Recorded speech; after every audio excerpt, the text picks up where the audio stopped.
बढ़ते बढ़ते 120 घंटे की हो चली है। ईरान इजराइल युद्ध के बीच में एक डरा देने वाली तस्वीर सामने आई, जहां ईरान की राजधानी तेहरान से यह तस्वीर सामने आई। तस्वीर में आजादी चौक के पास का इलाका अटैक के बाद मलबे में दिखाई दिया, इमारतें टूट चुकी, धुएं का गुबार पूरे इलाके में छाया हुआ। अमेरिकी सेना ने ईरान के मोबाइल मिसाइल लॉन्चर्स को निशाना बनाते हुए अटैक का वीडियो जारी किया।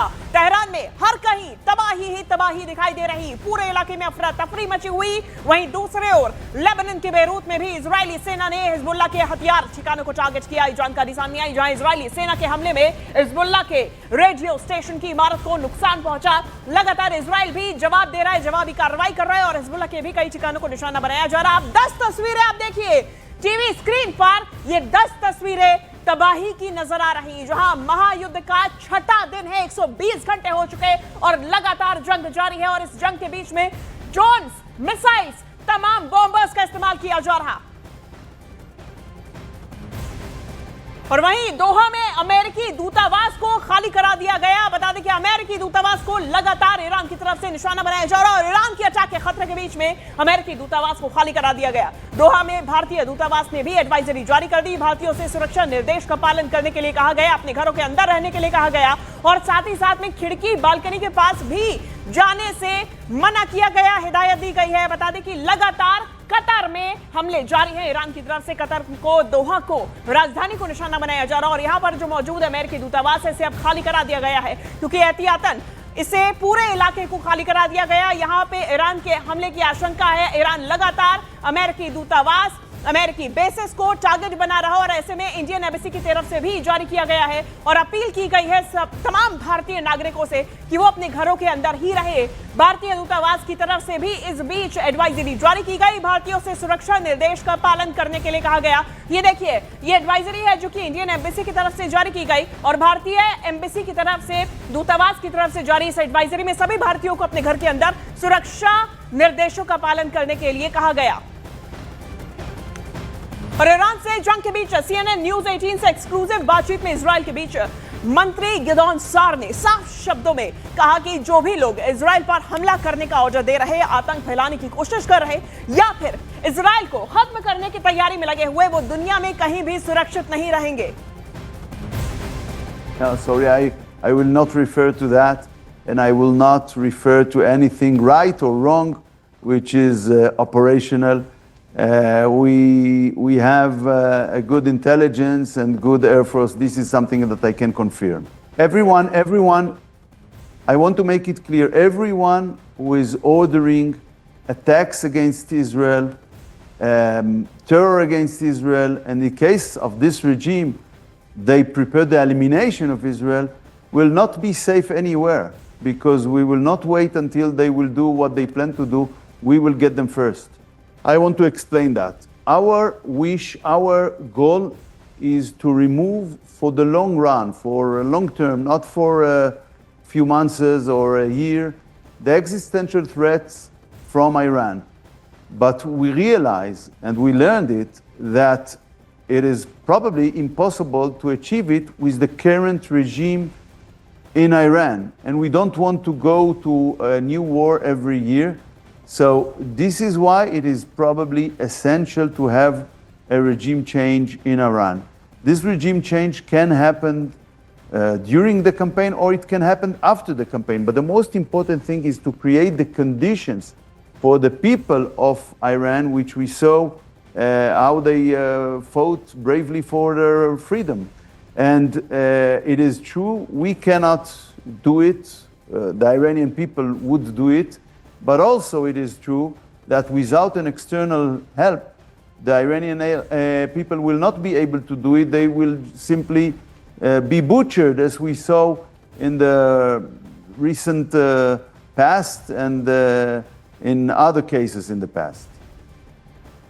और ईरान की हाइपरसोनिक फत्ताह और लंबी रेंज की मिसाइल्स इजराइल के डिफेंस सिस्टम को कड़ी चुनौती दे रही हैं, जबकि नेतन्याहू जवाबी आक्रामक रणनीति पर दांव लगा रहे। अब सवाल है कि क्या थाड और आयरन डोम मिलकर इस मिसाइल तूफान को रोक पाएंगे?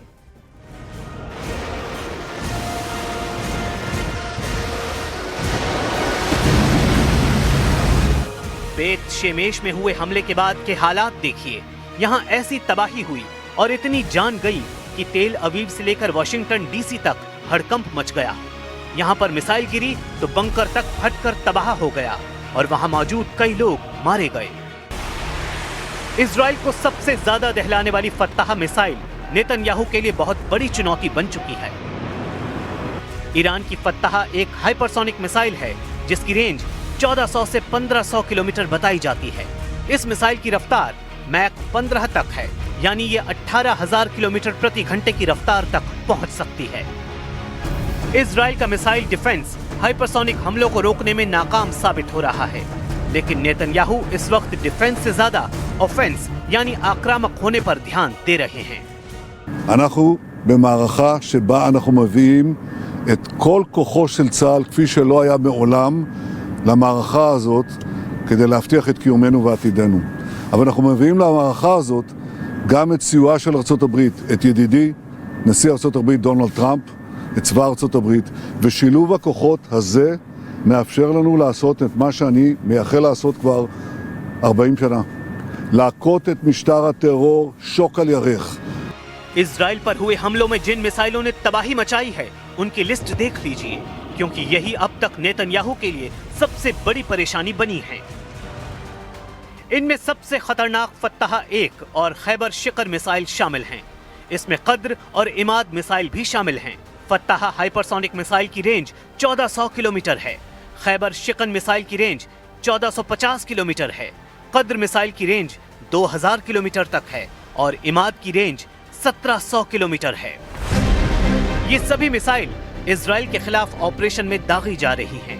तेल अवीव से लेकर हाइफा और अशदोद से लेकर बीर शीबा और शेफाल जैसे छोटे शहरों पर भी इन्हीं मिसाइलों से हमले हुए हैं।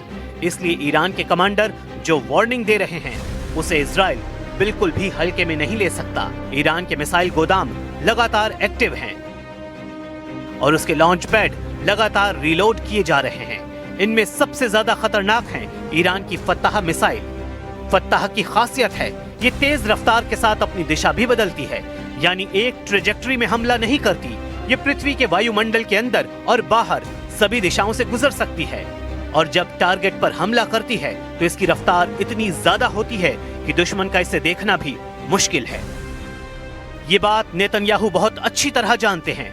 ऐसे में इजराइल में अगला कहां धमाका होगा, कौन सी मिसाइल कहां गिरेगी, इसे लेकर इजराइल के मिसाइल ट्रैकिंग रेडार सिस्टम काफी प्रेशर में है। इन सबसे खास है अमेरिका का थाड मिसाइल डिफेंस सिस्टम, जो पूरे इजराइल को बचाने के लिए तैनात किया गया है। थाड 200 किलोमीटर की दूरी तक दुश्मन की किसी भी मिसाइल को मार सकता है। ये 150 किलोमीटर की ऊंचाई तक किसी भी मिसाइल को इंटरसेप्ट कर सकता है। अमेरिका के पास थाड की 7 बैटरियां हैं।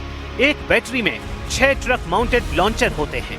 दुश्मन की मिसाइल को रोकने के लिए थाड सिस्टम के एक लॉन्चर से एक बार में 8 मिसाइल दागी जा सकती हैं, यानी पूरी बैटरी में कुल 48 इंटरसेप्टर मिसाइल होती हैं।